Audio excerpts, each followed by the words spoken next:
In the Ten Commandments, Commandments 6, 7, 8, and 9 are the ones that prohibit acts of evil: murder, adultery, stealing, and perjury. And then there is one commandment that prohibits the thing that leads to murder, adultery, stealing, and perjury.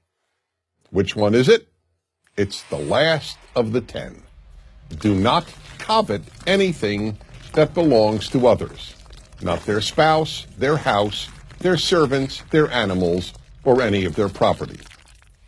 In order to understand this commandment and its unique significance, the first thing to understand is that this is the only one of the 10 Commandments that legislates thought. All the other commandments legislate behavior. In fact, of the 613 laws in the 5 books of Moses, virtually none prohibit thought. Why then does the 10 Commandments include a law that prohibits a thought? Because it is coveting that so often leads to evil.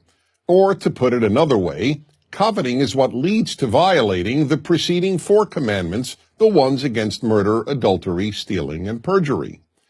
Think about it. Why do people do those things?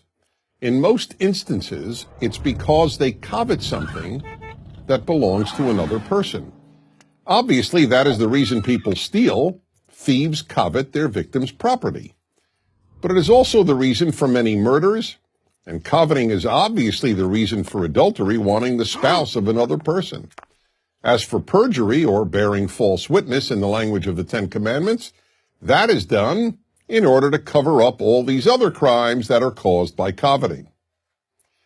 But in order to understand why coveting is the one thought that is prohibited in the 10 Commandments, and one of the only thoughts prohibited in the entire Hebrew Bible, we need to understand what coveting means, and equally important, what it doesn't mean. To covet is much more than to want. The Hebrew verb, lachmod, means to want to the point of seeking to take away and own something that belongs to another person.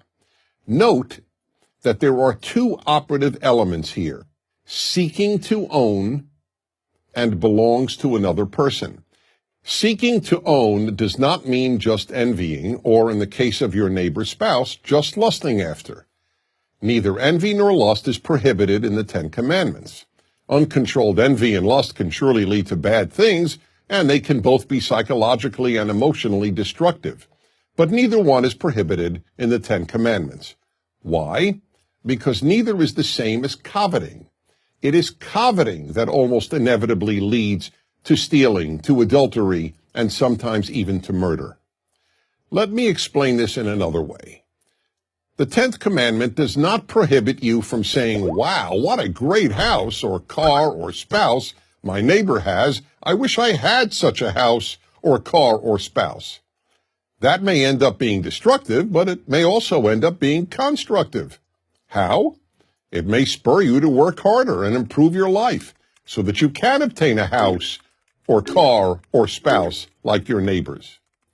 It is when you want and seek to gain possession of the specific house, car, or spouse that belongs to another that evil ensues, and that is what the 10th commandment prohibits. Therefore, one of these 10 commandments, these 10 basic rules of life, must be that we simply cannot allow ourselves to covet what belongs to our neighbor. Whatever belongs to another person must be regarded as sacrosanct. We cannot seek to own anything that belongs to another, because only evil can come of it. I'm Dennis Prager.